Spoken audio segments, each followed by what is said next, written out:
their universal rights. Each time they have done so, they have been met with the iron fist of brutality, even on solemn occasions and holy days. And we're back with our panel as you see what happened on the streets of Tehran, where you had protesters going out and taking a rather aggressive approach to the police, burning some of their vehicles, and in many cases taking sticks and batons and so forth away from the police and going after them. You can't quite see it here, but you do get a sense for how many people are out on the streets. We're back with our panel. Obviously, this was a remarkable display in Tehran, Steve, where you had people out on the streets yet again trying to protest the government, but also trying to make a point with the government. It is remarkable that they continue to be so aggressive in the face of such repression from the government. Well, they're watching their friends be slaughtered in the streets, be shot in the streets, and they're continuing to march forward. It's really an extraordinary display of courage and I would say, the aspirations of human freedom. And it's one of the reasons that I think the president's statement fell so flat. He deserves credit, I think, for speaking out finally, and much quicker than he did in June. For including something in his public statement on Iran. Yeah. He condemned the violence, and he said, in effect, we support those who are protesting. But what was his action item here? He said, we call on the Iranian regime to meet its international obligations. I mean, are you serious? They are daily supporting terrorism. They are killing U.S. soldiers in Afghanistan and Iraq.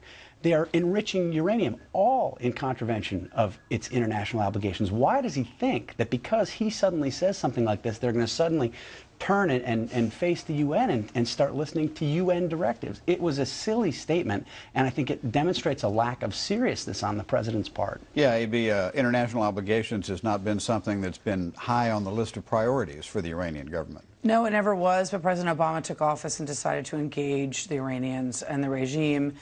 He gave himself a self-imposed deadline of the end of this year for the Iranians to comply or be contained. That turned out, obviously, to be impossible.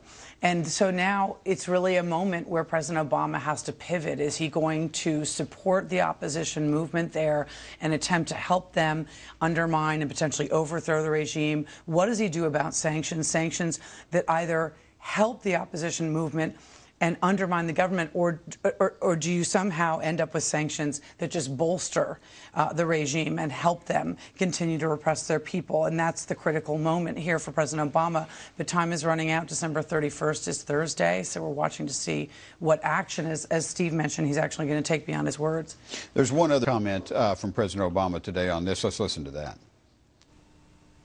The decision of Iran's leaders to govern through fear and tyranny will not succeed in making those aspirations go away. As I said in Oslo, it's telling when governments fear the aspirations of their own people more than the power of any other nation. Now, strong words, Charles, but what is the administration doing? What can it do with a regime that is so obstreperous? Flaccid words, meaningless words. He talks about aspirations, he talks about rights, he talks about justice in the statement he made.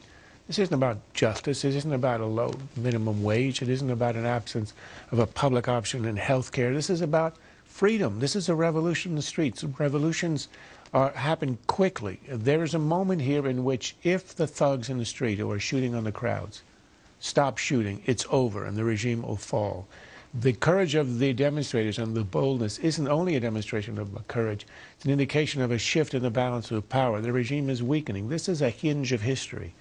Everything in the region will change if the regime is changed. Obama ought to be strong out there in saying it's an illegitimate government. We stand shoulder to shoulder with the people in the street. He talks about diplomacy. He should be urging our Western allies who have relations to cut them off, isolate the regime, to ostracize it. He ought to be going in the UN, every forum, in denouncing it. This is a moment in history, and he's missing it. Now, Steve, you've talked in the past about the